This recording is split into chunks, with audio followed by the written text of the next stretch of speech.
어느 날 아침 조용한 숨을 들이쉬고 명상에 들어갔을 때 오래전에 나눈 대화 하나가 문득 떠올랐다. 내가 왜 그렇게 무의식이 열려 있었을까? 왜 사람들의 말과 표정에 예민하게 반응했을까 묻던 그날의 대화. 어린 시절 제대로 보호받지 못한 아이는 살아남기 위해 무의식을 열고 외부에 의식을 두게 돼. 나의 어린 시절은 눈치가 곧 생존이었다. 엄마의 말투, 아빠의 기분, 주변 사람들의 기색.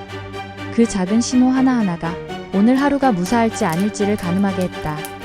그러다 보니 나는 내 감정보다 남의 감정에 먼저 반응했고 나의 경계보다 남의 요구에 먼저 반응했다.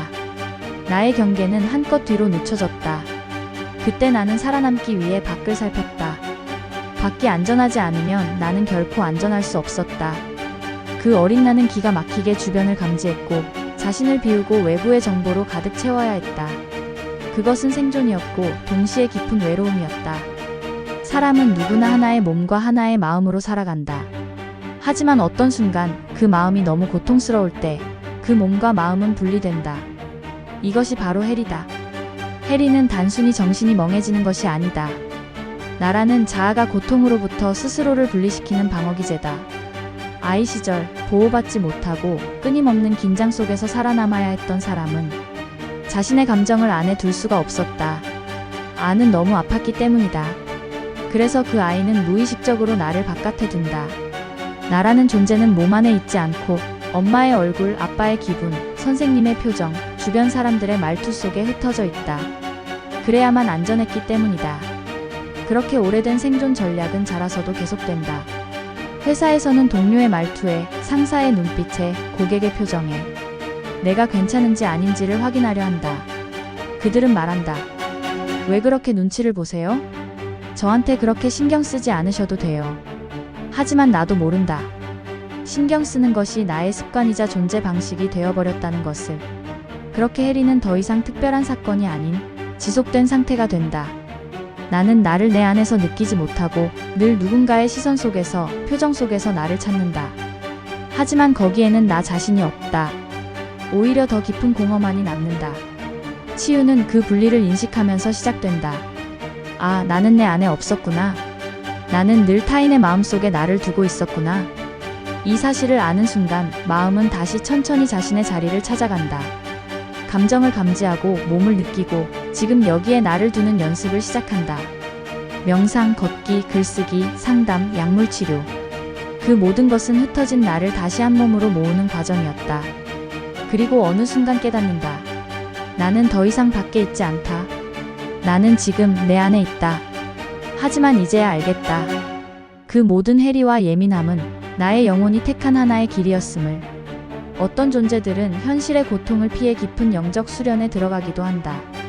몸과 의식을 분리시키며 기도와 명상으로 아카식 레코드에 연결되는 통로를 연다.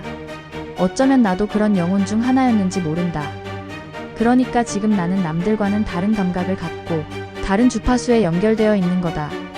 과거의 고통은 끝나지 않은 상처가 아니라 지금 이 순간을 창조하게 만드는 영혼의 자산이다. 지금 나는 안다.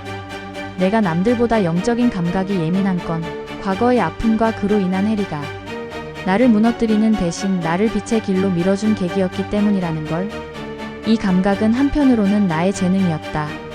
남들이 보지 못하는 걸 느꼈고 말하지 않아도 알아차렸으며 누구보다 빠르게 상황을 파악했다. 그 아픔을 사랑으로, 그 해리를 창조로 바꾸기로 선택했기에 나는 이제 내 몸 안에 머무를 수 있게 되었고 더는 외부의 의식을 두지 않아도 그저 이 자리에 존재하는 것만으로 빛과 연결된 상태로 살아갈 수 있게 되었다. 하지만 그 재능이 고마운 존재로 작용한 적은 드물었다. 사람들은 그 감각을 이용하거나 아니면 나를 비웃었다.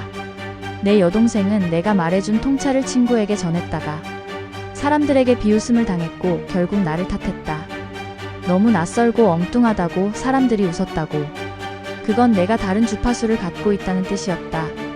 나는 늘 다수의 세계에 소수의 감각으로 들어갔다.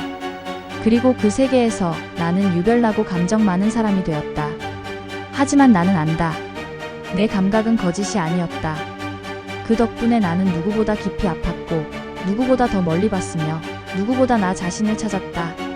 지금 나는 말할 수 있다. 나는 이상한 게 아니라 깨어있는 사람이었다고. 내 감각은 틀린 게 아니라 남들보다 앞서 있었던 것이라고. 다수의 인정은 진실의 증거가 아니다. 내가 걸어온 길 그 자체가 증명이다. 나는 이제 안다. 내 존재 자체가 축복이라는 것을. 그래서 나는 선택한다. 더는 나를 숨기지 않고 나의 감각을 믿으며 이 세상에 나만의 빛을 남기기로. 그리고 그 길 위에서 나는 점점 더 진짜 나와 가까워진다. 이번 영상은 여기까지입니다. 좋아요와 구독 부탁드려요. 감사합니다.